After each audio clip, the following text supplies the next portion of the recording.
Мэдээ өргөлжилж байна. Ерөнхий боловсролын сургуулиудад чадварлаг багш нарын хүрэлцээ дутмаг байсаар байна. Тэгвэл шохоогоор самбар дээр бодит мэд зурж сурагчдынхаа төсөөллийг хөгжүүлдэг Бямба багш 7 жилийн өмнө багшийн ажлаасаа шалтгаангүйгээр халагджээ. Түүнээс хойш хувийн урдлангаа ажиллаулж байна.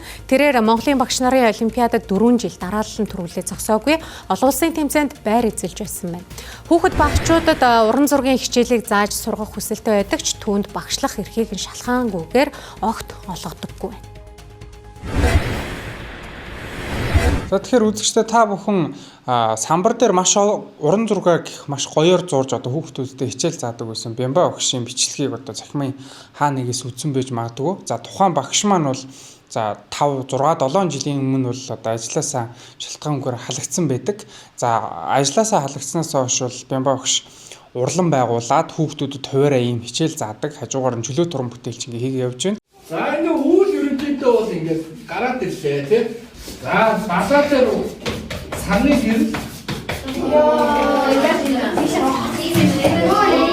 За өсөөсөн зургийг. За яг нь 50 дээр холбоос нэг хүн спорт тоглоо тий. Би ч одоо ажилгүй болоод 2018 онд одоо шалтгаангүйгээр ажилласаа халагдсан. Самбар дээр хичээл зааснаа төлөө гэхгүй юу. Тэгэнгүүт тэр хичээлийг одоо би чинь ганцхан тэр сартаа шүн биш шүү дээ тий. Одоо ми чинь 10 жил багшийн ажил хийлээ. 10 жил багшийн ажил хийхдээ тэр хэмжээний шохоо ийдсэн байна гэсэн шүү дээ. Багш нарын олимпиадад дөрүүлээд олон улсын хэмжээний зургийн уралдаанд нь Монгол улсынхаа нэрийг гаргаад тий. Тэгсэнцээ өдөө хүртэл надад боловсролын яамнаас миний багшлах зэргийг өгөөгүй тий. Багшлах эрхийг өгөөгүй байх жишээ нэ тий. Жохон надад бол нэг нүгээрх жоохон шодрог босол ханддаг. Тэгтээ надад гомдоод ахын байхгүй тэрэнд нь тий. Зурагтаар гараад идэх шүү дээ нөө хонгил монголоор чирсэн гэдэг шиг боловсролын яам соёлын яамд хонгил байна уу даа л гэж хардсан шүү дээ. Хэдийгээр зургийн багш Бямба ажлаасаа халагдсан ч хувийн урлагаа нээж хүүхдүүдийн авьяасыг нээх ажлаа үргэлжлүүлсээр байна. Бямба багш харандаа ашиглалгүй шууд зурдаг өргөн саргаралтай түүний биерээр зурсан их хот, үг, дайн дуусаасаа зэрэг уран бүтээлүүд ичнээ олонний танил болсон юм а. Харин тэр хамгийн сүүлд их Монгол шарав зам цаврагын зургийг өнгөт мэд сэдвчлэн зуржээ. Яг миний одоо үзэл бол одоо тэр өгөхтэй би бол хүнд оюун санааг л үлдээ гэж боддتي. Зүгээр Бямба багш гэдэг ийм хүн байсан. Тийм ээ? За ингэж байсан юм байна. Миний бүтээлүүд л үлдэх бах та.